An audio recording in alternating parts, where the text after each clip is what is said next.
सर्वांनी सॉल्व केलेत का क्वेश्चन चारही? हो सर. ओके. एव्हरीवन, आज शेवटचा दिवस. ज्यांनी होमवर्क सॉल्व केलं नाही ते कंप्लीट करून घ्यायचं. आणि उद्यापासून मी clearly, very strictly, those who have not completed the homework, I will not allow you in the class. ठीक आहे. ओके. काही डाऊट आहेत का? एक्सरसाइज मधले सर्व क्वेश्चन सॉल्व झालेत?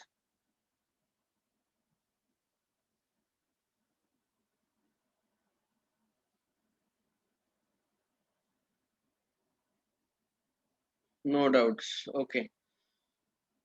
Then now we will discuss next part. Exercise 1.4 साठी जो आवश्यक पार्ट आहे, हा जो पार्ट आहे याच्यामध्ये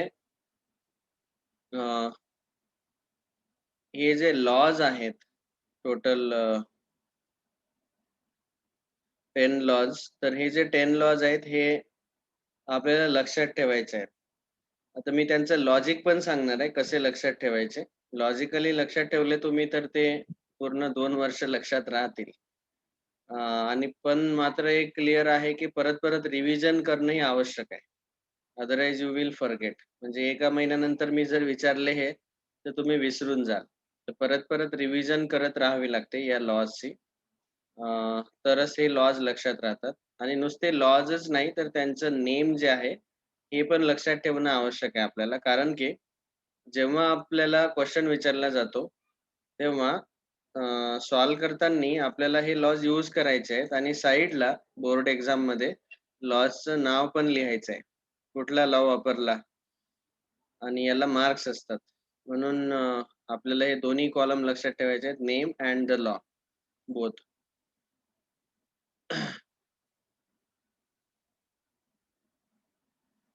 आणि इथं हा सर्वात टफ क्वेश्चन या चॅप्टर मधला हा एकच आहे, without using truth table prove that.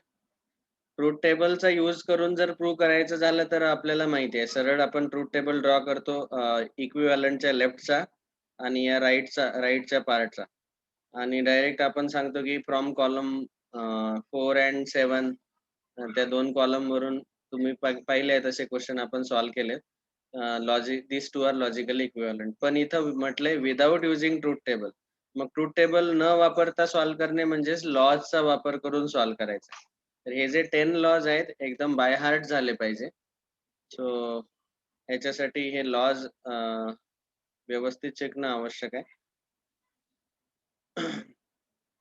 तर आपण हे सर्व लॉज आता व्यवस्थित शिकू. आणि याच्यामध्ये हे जे 3 टाईपचे क्वेश्चन आहेत, तर पहिला जो क्वेश्चन आहे, using rules of negation write the negation of the following with justification.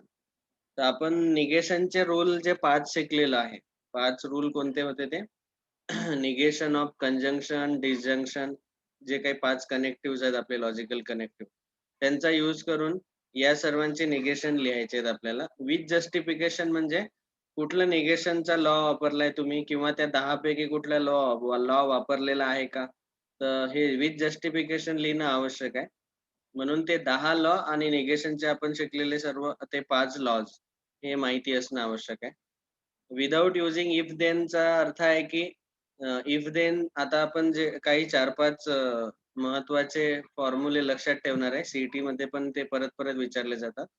तर त्याचा वापर करून आपण इफ देन ला लिहू शकतो, विदाउट युजिंग इफ देन या सेंटेन्सला. आणि विदाउट युजिंग ट्रूथ टेबल म्हणजे हे 10 लॉ वापरून या क्वेश्चनला सॉल्व करायचं. या 3 टाईपचे क्वेश्चन आपण सॉल्व करणार आहे आता. Okay. So first of all आपण हे जे 4 रूल्स आहेत यांना आपण म्हणूया सम इम्पॉर्टंट फॉर्म्युले. सो 1.4 जो पार्ट आहे त्याच्यामध्ये पहिला पार्ट आपण घेऊ, सम इम्पॉर्टंट फॉर्म्युले. याला कॅपिटल ए म्हणतो मी, सम इम्पॉर्टंट फॉर्म्युले.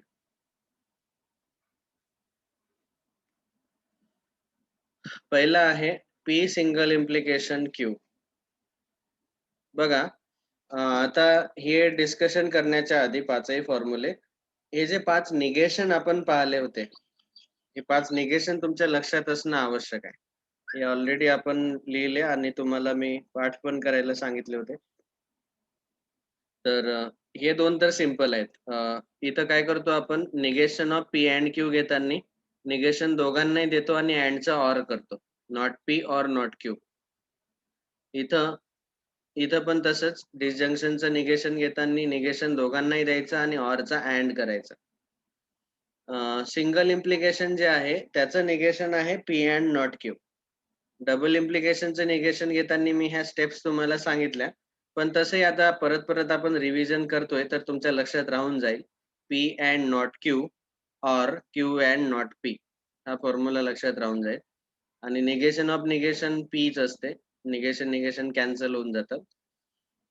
आता हे 5 लॉ जर तुम्हाला माहिती असतील, तर त्यापैकी हा जो तिसरा लॉ आहे, इथं आपण लिहिलं होतं answer negation of P single implication क्यूचा आन्सर लिहिलं होतं पी अँड नॉट क्यू. ठीक आहे. तर हे J P and not Q लिहिलंय आपण, त्याचाच वापर करून आपण हा पहिला फॉर्म्युला लिहू शकतो. बघा, मी हे एक्सप्लेनेशन साइडला देतोय. हे फक्त रफमध्ये सांगतोय, कसं आलं याचा आन्सर. बघा, आपल्याला माहिती आहे की negation of P single implication Q भेटते P and not Q. Okay. तर आपण जर परत याचं निगेशन घेतलं, तर निगेशन ऑफ दोन्ही साइडला निगेशन घ्या. So negation of negation P single implication Q. तर आपल्याला पी सिंगल इम्प्लिकेशन क्यूज भेटेल. हे निगेशन कॅन्सल होऊन जाईल. आणि राइट हँड साइडचं निगेशन घेतलं तर याला ब्रॅकेटमध्ये लिहू पी अँड नॉट क्यू. आता मध्ये अँड आहे. जेव्हा कंजंक्शन आहे, कंजंक्शनचं निगेशन घेताना अँडचा ऑर होतो आणि या दोघांचं निगेशन करावं लागते आपल्याला. तर पीचं निगेशन पी आणि ऑलरेडी निगेशन क्यू आहे. त्याचं परत निगेशन घेतलं तर आपल्याला क्यू भेटेल फक्त. Negation of negation Q is Q itself. तर हे लक्षात ठेवा, की आपण जो निगेशनचा फॉर्म्युला पाहिला होता, त्याचं परत एकदा निगेशन घेतलं तर आपल्याला पी सिंगल इम्प्लिकेशन क्यूचा फॉर्म्युला भेटून जाईल. तर तोच फॉर्म्युला इथं आपण लिहितोय नॉट पी ऑर क्यू. बघा, आपल्या बुकमध्ये पण हाच दिलेला आहे. म्हणजे कदाचित तुम्ही जर हा फॉर्म्युला विसरले, तर कमीत कमी एवढं तरी लक्षात ठेवा, की negation of P single implication Q हे पी अँड नॉट क्यू असते. मग त्याचं परत एकदा निगेशन घेतलं तर पी सिंगल इम्प्लिकेशन क्यूचा फॉर्म्युला भेटून जाईल. कारण निगेशन कॅन्सल होऊन जाते. तर हा पहिला फॉर्म्युला.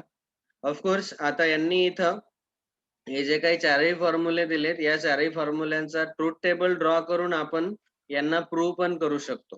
ठीक आहे, की पी सिंगल इम्प्लिकेशन क्यूचा जो कॉलम आहे तो TFTT आला आणि नॉट पी ऑर क्यूचा पण कॉलम TFTT आलाय. म्हणून आपण असं म्हणू शकतो की कॉलम 4 आणि 7 वरून हे दोन्ही लॉजिकली इक्विव्हॅलंट आहेत. ठीक आहे. Next second formula P double implication Q.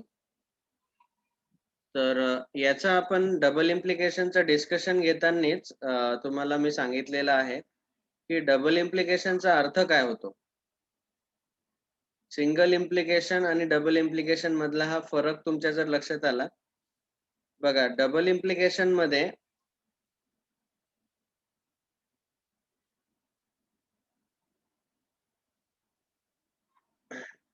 C by conditional. तर इथं काय आहे, ऍक्च्युअली दोन्ही साइडला एरोज आहेत आणि शब्द कोणता वापरतो आपण? If and only if. तर जेव्हा आपण इफ अँड ओनली इफ वापरतो, तेव्हा त्याला आपण असंही लिहू शकतो. दोन्ही साइडने एरो आहेत. तर आपण असं लिहितो, की P single implication Q if P then Q मध्ये अँड घ्यायचा आणि इफ क्यू देन पी. कारण दोन्ही साइडला एरो आहेत. तर दोन्ही साइडला एरो असल्यामुळे हे सिंगल इम्प्लिकेशन आणि हे single implication. P implies Q and Q implies P आणि मध्ये घ्यायचा अँड. त्या दोघांचं जर आपण कंजंक्शन घेतलं तर त्यालाच म्हणतात डबल इम्प्लिकेशन. म्हणजे दोन सिंगल इम्प्लिकेशनचा अँड घेतला तर आपल्याला डबल इम्प्लिकेशन भेटते. हे मला इथनं सांगायचं होतं. म्हणून हा जो फॉर्म्युला आहे दुसरा डबल इम्प्लिकेशनचा आपण लिहित आहे P double implication Q is logically equivalent to P single implication Q एका ब्रॅकेट मध्ये and Q single implication P दुसऱ्या ब्रॅकेट मध्ये. तर हा फॉर्म्युला आहे.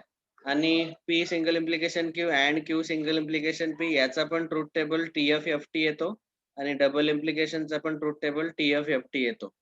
Okay, so therefore we can clearly see की हे दोन्ही ट्रूथ टेबल सारखे असल्यामुळे हे दोन्ही लॉजिकल इक्विव्हॅलंट येणारच.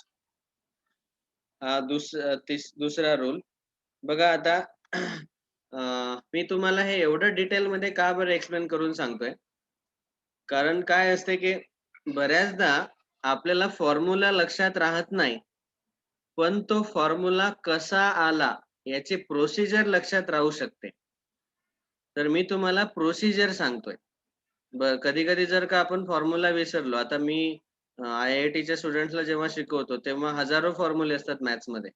मग हजारो फॉर्म्युले, प्रत्येक फॉर्म्युला लक्षात राहीलच याची गॅरंटी नाही, पण तो फॉर्म्युला कसा आला, त्याची प्रोसिजर काय हे जर लक्षात राहिलं तर प्रोसिजर लक्षात राहते नेहमी, पण डायरेक्ट फॉर्म्युला लक्षात राहत नसतो. म्हणून मी तुम्हाला प्रोसिजर सांगतोय. जसं P सिंगल इम्प्लिकेशन Q ची प्रोसिजर सांगितली की याचं निगेशन तुमच्या ध्यानात आहे, तर त्याचं परत निगेशन घेऊन P सिंगल इम्प्लिकेशनचा पहिला फॉर्म्युला भेटला. नंतर दुसऱ्या फॉर्म्युल्याला सांगितलं मी की ही याची डेफिनेशन आहे. डबल इम्प्लिकेशनची डेफिनेशन आहे की P सिंगल इम्प्लिकेशन Q आणि Q सिंगल इम्प्लिकेशन P यांचा दोघांचा अँड घ्यायचा. म्हणजे हे जर आपल्या लक्षात राहिलं तर आपण हा फॉर्म्युला कधीच विसरणार नाही. ओके, तिसरं आहे आता इथं हे जे तिसरा आणि चौथा रूल आहे, actually this is very simple. याला आपण म्हणतो डिस्ट्रीब्युटिव्ह लॉ. आपण काय करतोय ऍक्च्युली की या ऑरला ब्रॅकेटच्या आत डिस्ट्रीब्यूट करतोय आणि इथं अँडला ब्रॅकेटच्या आत डिस्ट्रीब्यूट करतोय. तर हा तिसरा चौथा लक्षात ठेवणं खूप सोपं आहे आणि त्याच्यासाठी आपण लहानपणापासून हे डिस्ट्रीब्युटिव्ह लॉ पण शिकत आलेलो आहे. A into B plus C जर असेल तर आपण त्याला लिहितो A into B plus A into C. तर हा A जो आहे हा B आणि C सोबत आपण डिस्ट्रीब्यूट केला. ठीक आहे, तसंच इथं असं असेल P और Q अँड R असं जर दिलंय तर आपण याला डिस्ट्रीब्यूट करू शकतो. P और Q, P ला Q सोबत डिस्ट्रीब्यूट केला आणि P और R, P ला R सोबत डिस्ट्रीब्यूट केला आणि हा जो मधला अँड आहे तो इथं लिहून काढला. ओके, तसंच जर असं असेल P अँड Q और R, तर या अँड ला आपण OR वरती डिस्ट्रीब्यूट करू शकतो. P and Q, P and R हे दोन ब्रॅकेट मध्ये लिहायचे आणि मध्ये हा जो OR आहे हा इथे येईल. ठीक आहे, या दोघांना आपण डिस्ट्रीब्युटिव्ह लॉ म्हणू शकतो. पुढे येणारच आहे, आपण हे 10चे 10 लॉ डिस्कस करतोय, तर त्या लॉज मध्ये हे दोन येतीलच. पण इथं हे 4 फॉर्म्युले त्यांनी लिहून दिलेत म्हणून आपण यांचं डिस्कशन घेतलंय. आता याची जी ऍक्टिव्हिटी दिली पुढे की उरलेला तिसरा चौथा ट्रूथ टेबलनी प्रूव्ह करा, तर तुम्ही या दोघांनाही ट्रूथ टेबलनी प्रूव्ह करू शकता. Okay, we will not draw truth table now. आता फक्त लक्षात ठेवा की हा डिस्ट्रीब्युटिव्ह लॉ आहे आणि दोघे लॉजिकली इक्विव्हॅलंट येणारच. लेफ्ट हँड साइडचा ट्रूथ टेबल आणि राईट हँड साइडचा ट्रूथ टेबल सारखा येईलच. ठीक आहे, हे 4 फॉर्म्युले लिहून काढा आता आणि खाली आणखी ते पूर्ण पेज सोडून द्या. नवीन पेजवर लिहा पहिले 4 फॉर्म्युले आणि खाली पूर्ण पेज सोडून द्या. कारण की जेव्हा मी या चॅप्टरचे आणखी काही फॉर्म्युले डिस्कस करणार तर तुम्हाला सांगणार की इम्पॉर्टंट फॉर्म्युल्यामध्ये याला ऍड करा. सीईटीचं डिस्कशन जेव्हा आपण घेणार तर आणखी काही खूप सारे शॉर्टकट आपण इथे ऍड करणार आहे या फॉर्म्युल्यामध्ये. तर लिहून घ्यायचं. हे लक्षात ठेवा की खाली पेज थोडं ब्लँक ठेवा.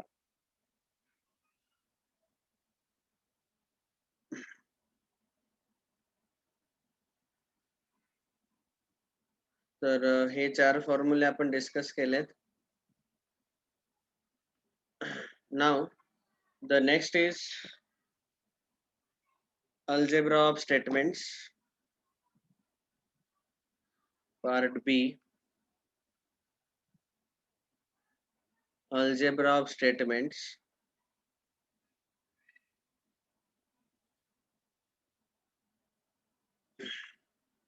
तर ऍक्च्युअली अल्जेब्रा ऑफ स्टेटमेंट मध्ये हे 10 लॉज आपल्याला डिस्कस करायचे आहेत. यातले प्रॅक्टिकली 70% लॉ जे आहेत हे त्यांच्या नावावरूनच लक्षात राहतात. त्यांचं नाव आणि तो लॉ आपल्याला दोन्ही लक्षात ठेवायचे आहेत. तर पहिला आहे आयडेम्पोटेंट लॉ. तर या लॉमध्ये तुम्ही बघू शकता की P and P is logically equivalent to P only. आणि दुसरा पार्ट येतो याचा P or P is logically equivalent to P only. आयडेम्पोटेंट, तर आयडेम या शब्दाचा अर्थ होतो की आयडेंटिकल, सेम. तर एकच आपण इनपुट एकच घेतोय, आउटपुट पण तेच भेटत आहे आपल्याला. P हे एकच इनपुट आहे आणि आउटपुट पण Pच भेटत आहे. आयडेम म्हणजे आयडेंटिकल, सेम, सारखं. तर आयडेम्पोटेंट लॉ मध्ये आपण सारखं इनपुट घेतो आणि आउटपुट पण तेच भेटते. ठीक आहे. याला तुम्ही क्लोजर प्रॉपर्टी म्हणत होते मॅथ्स मध्ये. सो अँड घेतल्यानंतर सेम स्टेटमेंटचा अँड सेम स्टेटमेंट सोबत घेतला तर नेहमी सेमच आन्सर भेटते. आता हे कसं आयडेंटिफाय करायचं, हे ट्रू आहे की नाही, तर याच्यासाठी तुम्हाला अँडचा आणि ऑरचा ट्रूथ टेबल माहिती पाहिजे. तर याचं एक्सप्लेनेशन मी इथं साइडला सांगतोय बघा, की समजा पी जो आहे हा ट्रू घेतला आपण, पी ची ट्रूथ व्हॅल्यू ट्रू घेतली, तर ट्रू अँड ट्रू आन्सर नेहमी ट्रूच येते. जर समजा मी पी ची ट्रूथ व्हॅल्यू इथं फॉल्स घेतली, तर फॉल्स अँड फॉल्स याचा आन्सर नेहमी फॉल्सच येते. ठीक आहे. आणि ऑरच्या केसमध्ये जर का आपण इथं पी च्या जागी ट्रूथ व्हॅल्यू ट्रू घेतली, तर ट्रू ऑर ट्रू आन्सर ट्रूच येते. आणि दोन्ही फॉल्स जर असले एफ ऑर एफ, तर त्याचा आन्सर एफ येते. म्हणजे याच्यावरनं तुमच्या लक्षात येईल की हे सर्व जे लॉ आहेत आपण व्हेरीफाय करू शकतो ट्रूथ टेबलचा वापर करून. फक्त आता इथं पी क्यू आर एस जे काही लेटर आहेत त्या लेटरच्या ऐवजी टी आणि एफ टाकून बघायचे. ओके. तर हा पहिला लॉ आहे. आणि तुम्ही हा लॉ कसा लक्षात ठेवू शकता, की दोन्ही ट्रू असतील किंवा दोन्ही फॉल्स असतील तर अँड घेतल्यानंतर तेच आन्सर भेटते. ट्रूचा आन्सर ट्रूच भेटते, दोन्ही फॉल्सचा आन्सर एफ भेटते. आणि ऑर मध्ये पण दोन्ही ट्रू असतील तर ट्रू भेटते, दोन्ही एफ असतील तर एफच भेटते. So this is first law, idempotent law. Second, commutative law. हा बिलकुल सिंपल आहे.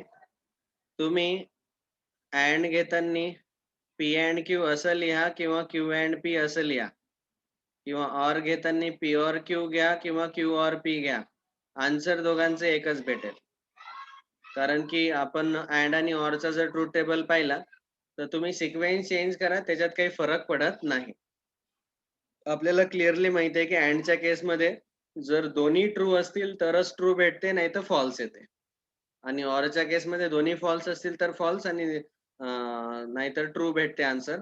त्याच्यामुळे तुम्ही सिक्वेन्स जरी चेंज केला पी पी ट्रूथ व्हॅल्यूचा, जसं मी असं म्हटलं की टी अँड एफ घ्या किंवा एफ अँड टी घ्या, दोघांचे आन्सर फॉल्सच येते. ओके. सिक्वेन्स चेंज केला तरी. ऑर मध्ये पण तसंच, टी ऑर एफ घ्या किंवा एफ ऑर टी घ्या, दोघांचे आन्सर ट्रूच भेटेल. त्याच्यामुळे आणि कॉम्युटेटिव्ह लॉचा अर्थच हा होतो, कम्यूट या शब्दाचा अर्थ होतो की टू मूव्ह. मूव्ह म्हणजे त्याला हलवा. तर पी आणि क्यू ला आपण त्यांची जागा चेंज केली. क्यू ला इथं घेतलं आणि पी ला इथं शिफ्ट केलंय असं. तर त्यांनी या आउटपुट चेंज झालं नाही, दोघांचे ट्रूथ व्हॅल्यू सारख्याच येतात. This is second law, commutative law. Next, third law, associative law. Associative law मध्ये ऍक्च्युली आहे changing the position of bracket. मी या लॉ ला नेहमी असं सांगतो मुलांना की याचं नाव ध्यानात ठेवायचं, change position of bracket. Change position of bracket. तर जसं आता आपण पी क्यू आर हे 3 लेटर घेतोय. ठीक आहे. या दोघांच्याही मध्ये मी अँड घेतोय. इथं पण राईट हँड साइडला पण पी अँड क्यू अँड आरच घेतोय. आता फक्त घेताना आपण काय करू, की पहिल्यांदा पी अँड क्यू पहिल्यांदा घेताना जसं यांनी दाखवलंय, की असोसिएटिव्ह लॉ मध्ये यांनी आधी क्यू आणि आर यांचा अँड घेतलाय, म्हणजे त्यांना आधी ब्रॅकेट मध्ये टाकले, म्हणून तो अँड आधी सॉल्व्ह करणार आणि त्याचा अँड आपण पी सोबत घेणार. किंवा तुम्ही असं उलटही करू शकता, पी आणि क्यू यांचा अँड एकत्र घ्या आधी, मग त्याचा अँड आर सोबत घ्यायचं, त्याचं कंजंक्शन आर सोबत घ्यायचं. तर याचं आउटपुट चेंज होत नाही, याचं आउटपुट सेमच राहते. ओके. तसंच ऑरच्या केसमध्ये मध्ये पी क्यू आरच्या मध्ये ऑर आपण टाकून दिला, तर तुम्ही पहिल्यांदा या दोघांचा ऑर घेऊन त्याचा ऑर पी सोबत घ्या, किंवा आधी पी आणि क्यूचा ऑर घेऊन त्याचा ऑर आर सोबत घ्या. आउटपुट चेंज होत नाही. दोन्हीही लॉजिकली इक्विव्हॅलंटच राहतात. दोघांचे ट्रुथ व्हॅल्यू सारख्याच येतात. हे पाहिजे तर तुम्ही क्रॉस चेक करून बघू शकता, इथं ट्रुथ व्हॅल्यूज टाकून. ठीक आहे. पी क्यू आरच्या जागी ट्रुथ व्हॅल्यू तुम्ही स्वतः टाकून बघा. आता मी प्रत्येक एक्झाम्पलला ट्रुथ व्हॅल्यू टाकून दाखवत नाही. Let us just make the list of all these laws now quickly. Next आहे डिस्ट्रिब्युटिव्ह लॉ. आताच पाहिला आपण ऍक्च्युली, जो तिसरा आणि चौथा फॉर्म्युला होता. डिस्ट्रिब्युटिव्ह लॉ मध्ये आपल्याला सिम्पली असं दिलं असेल बघा, P and Q or R. तर या अँडला आपण डिस्ट्रीब्यूट करतो, P and Q, P and R, आणि हा जो मधला ऑर आहे हा आपण इथं मध्ये लिहून काढतो. तसंच समजा असं असेल P or Q and R, तर इथं पण distributive law P or Q, P or R हे डिस्ट्रीब्यूट करून घेतला आणि मधला जो अँड आहे तो दोन्ही ब्रॅकेटच्या मध्ये लिहून काढला. तर हे आहेत डिस्ट्रिब्युटिव्ह लॉ दोन्हीही. इथं पण यांच्या ट्रुथ व्हॅल्यू सारख्याच येतात. सो लॉ नंबर 4 डिस्ट्रिब्युटिव्ह लॉ, जो की आपला तिसरा आणि चौथा फॉर्म्युला होता, तुम्हाला आठवत असेल. नेक्स्ट फॉर्म्युला नंबर 5 और law number 5, D Morgan's law.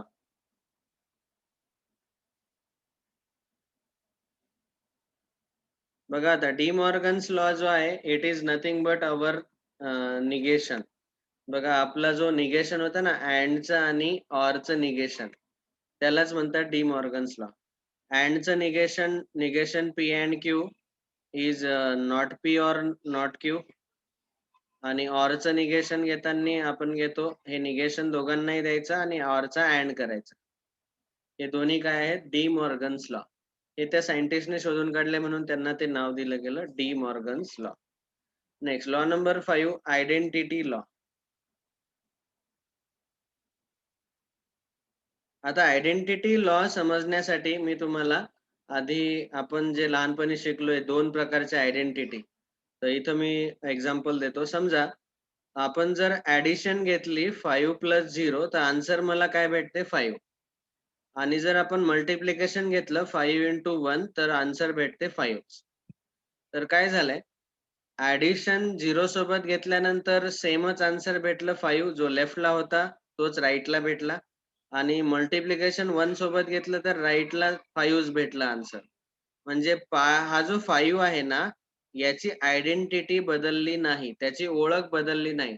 त्याला 0 मध्ये ऍड केल्यावर तोच भेटला मला 5, आणि 1 सोबत मल्टिप्लाय केल्यावर तोच भेटला 5. म्हणून या लॉला म्हणतात आयडेंटिटी लॉ. आयडेंटिटी म्हणजे इक्वल, सेम. तर 5 ला 0 सोबत ऍड केल्यावर मला 5च आन्सर भेटलं, सेम आन्सर भेटलं. 1 सोबत मल्टिप्लाय केल्यावर मला 5च आन्सर भेटलं, म्हणून त्या लॉला म्हणतात आयडेंटिटी लॉ.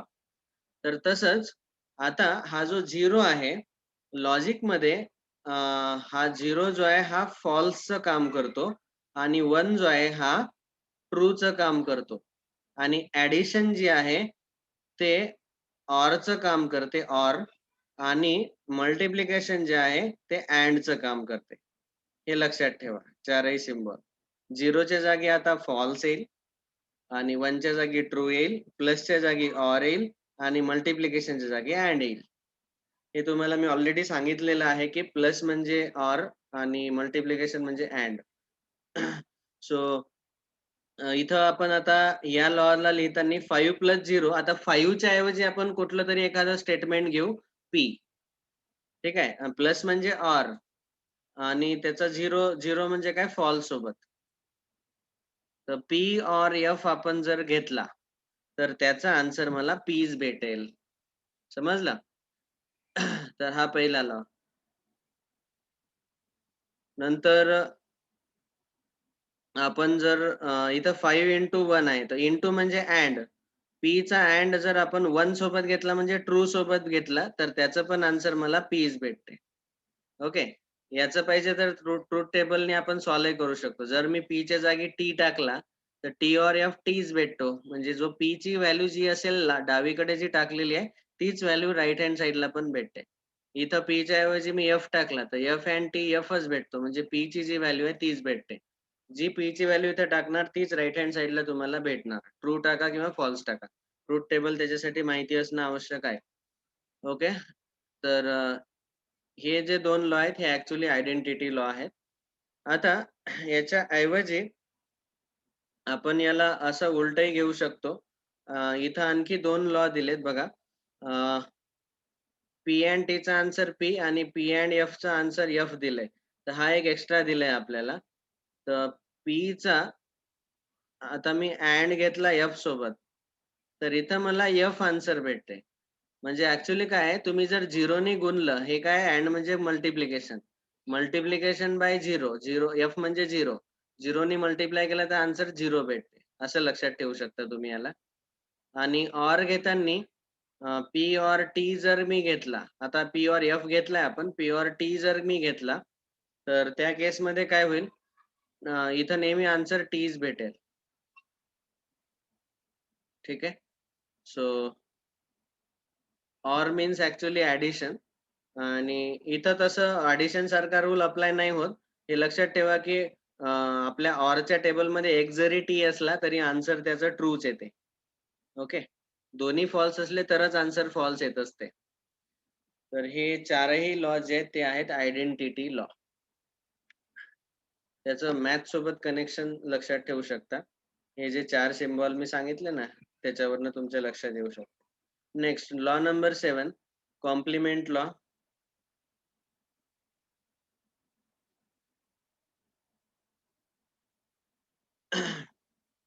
बघा आपण जर का P or निगेशन P घेतला, तर याचा आन्सर नेहमी ट्रू भेटते. आणि P and निगेशन P घेतला, तर याचा आन्सर नेहमी फॉल्स भेटते. हे अतिशय सिंपल आहे लक्षात ठेवायला. कारण की बघा, मी जर P घेतला, तर P च्या जागी मी समजा ट्रुथ व्हॅल्यू T घेतली. तर ऑर निगेशन P नेहमी फॉल्स येईल, त्याचा उलटा येईल. Tचा उलटा F येईल. आणि T आणि F यांचा OR घेतला तर आन्सर ट्रूच भेटते. किंवा मी जर P च्या जागी फॉल्स घेतला, तर फॉल्स OR निगेशन P चा ट्रू होईल आणि त्याचा आन्सर पण ट्रूच भेटेल. म्हणजे काय होते, तुम्ही TF घ्या किंवा FT घ्या, दोघांचे OR नेहमी ट्रूच येत असतो.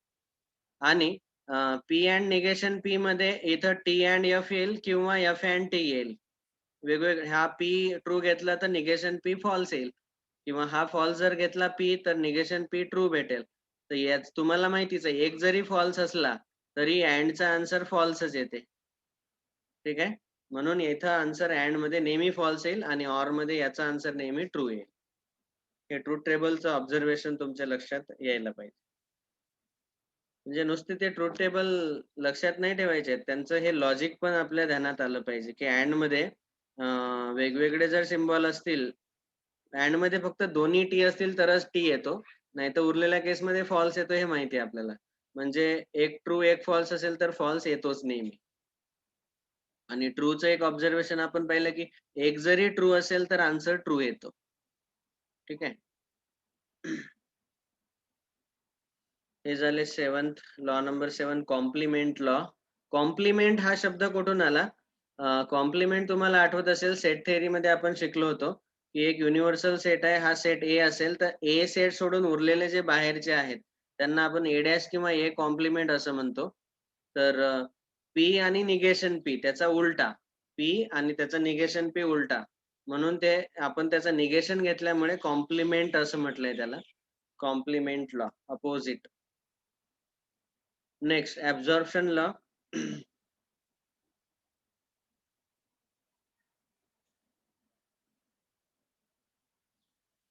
हा जो लॉ आहे, इथं तुम्ही बघू शकता की आउटपुट एकच लेटर भेटते. बघा, एकच लेटर आउटपुट भेटते. तर पहिला आहे P and Q. Output is P only. आणि दुसरा आहे P and P or Q. इथं पण आउटपुट Pच भेटते. ॲब्झॉर्प्शन लॉ म्हणजे काय? हा जो पी आहे ना, हा पी या पुढच्या ब्रॅकेटला खाऊन टाकतो आणि तोच आन्सर येतो पी. हा पुढचा पी या ब्रॅकेटला खाऊन टाकतो, ॲब्सॉर्ब करतो, शोषून घेतो. म्हणून त्या लॉला ॲब्सॉर्प्शन लॉ असं नाव दिलं. ओके. तर ॲक्चुअली हे तुम्ही चेक करू शकता याच्या ट्रुथ व्हॅल्यूज टाकून. समजा आपण पीच्या जागी ट्रुथ व्हॅल्यू टी टाकून बघू आणि क्यूच्या जागी एफ टाकून बघू. तर इथं T or T and F, P क्यूच्या जागी एफ टाकायचा आहे. तर याचा आन्सर येईल टी ऑर टी अँड एफचा आन्सर येईल फॉल्स आणि टी ऑर एफचा आन्सर येईल ट्रू. आणि हे ट्रू कशाची ट्रुथ व्हॅल्यू होती? पी ची. म्हणून आन्सर आपण लिहिलं पी. ठीक आहे. अशा पद्धतीने ॲब्झॉर्प्शन लॉ काम करतो. त्या पुढच्या ब्रॅकेटला तो शोषून घेतो. म्हणून त्याला म्हटलं ॲब्झॉर्प्शन लॉ. ॲब्झॉर्ब करतो. नेक्स्ट कंडिशनल लॉ हे आपण ऑलरेडी पाहिलंय. कंडिशनल लॉ म्हणजे काय? पी सिंगल इम्प्लिकेशन क्यूचं जे आन्सर आहे ते नॉट पी ऑर क्यू येते. याचं मी एक्सप्लेनेशन ऑलरेडी दिलेलं आहे इथं. हे सांगितलं तुम्हाला. त्याचा निगेशनचा आन्सर हे येते, तर त्याचं उलटं केलं, परत निगेशन घेतलं तर नॉट पी ऑर क्यू भेटतो. त्याला कंडिशनल लॉ असं म्हटलेलं आहे. नंतर डबल इम्प्लिकेशनचं जे आन्सर आहे त्याला बाय कंडिशनल लॉ असं म्हटलंय. बाय कंडिशनल लॉ म्हणजे पी डबल इम्प्लिकेशन क्यू. तर त्याचं आन्सर जे आहे हे 2 भेटतात. एक या दोन्ही इम्प्लिकेशनच्या मध्ये अँड येतो, हे आपण ऑलरेडी पाहिलंय आताच. P single implication Q and Q single implication P. आणि दुसरं याचा आन्सर येते डबल इम्प्लिकेशनचं. आता जे दुसरं आन्सर आहे ते आन्सर कसं आलं ते पण आपण डिस्कस करू. बघा, पी सिंगल इम्प्लिकेशन क्यूला मी नॉट पी ऑर क्यू असं लिहू शकतो. म्हणून याच्या ऐवजी आपण नॉट पी ऑर क्यू असं लिहू. ओके. मध्ये अँड जसा आहे तसाच. आणि याच्या ऐवजी आपण नॉट क्यू ऑर पी असं लिहिणार. येतंय लक्षात? पी सिंगल इम्प्लिकेशन क्यूला हा जो पहिला पी होता त्याचं निगेशन घ्यायचं, मध्ये ऑर घ्यायचा आणि दुसरं लेटर जे आहे क्यू ॲज इट इज लिहून काढायचं. तसंच क्यू सिंगल इम्प्लिकेशन पी घेताना पहिल्याचं निगेशन घेतलं, मध्ये ऑर घेतला आणि दुसरा जो पी आहे जसा आहे तसाच लिहून काढला आणि मध्ये अँड. सो ॲक्चुअली त्या फॉर्म्युल्यावरूनच हा आलाय. म्हणजे हा जो फॉर्म्युला आहे इथे हे 2 सिंगल इम्प्लिकेशन आहेत. तर त्याच्या सिंगल इम्प्लिकेशन वरून हेच भेटले. Not Q or not P or Q, not Q or P. हे 2 सिंगल इम्प्लिकेशनचे लॉजिकल इक्विव्हॅलंट आहे. मधला अँड जसा आहे तसाच. मधला अँड आपण जसा आहे तसाच ठेवला. तर असे लक्षात ठेवा फॉर्म्युले, नाहीतर तुम्ही विसरून जाल. मी गॅरंटी देऊन सांगतो. कारण की हे जर फॉर्म्युले मी 15 दिवसानंतर विचारले, तर I am sure you will forget. चला, याचे स्क्रीनशॉट घेऊन ठेवा किंवा ऑलरेडी हा टेबल बुकमध्ये दिलेलाच आहे. बुक तुमच्याकडे आहेच. पण तरी मी थोडं काही एक्स्ट्रा एक्सप्लेनेशन दिलंय. तर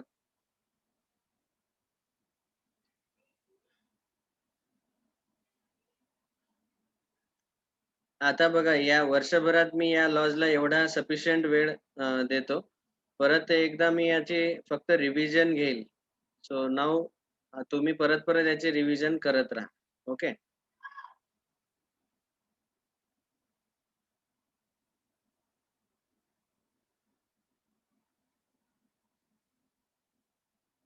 एक्सप्लेनेशन देताना मी प्रत्येक लॉला ते नाव का दिलं? कंडिशनल म्हणजे सिंगल इम्प्लिकेशन, बाय कंडिशनल म्हणजे डबल इम्प्लिकेशन. ठीक आहे. तर आज आपण एक्सरसाइज 1.4 चा थिअरी पार्ट कंप्लीट केलाय.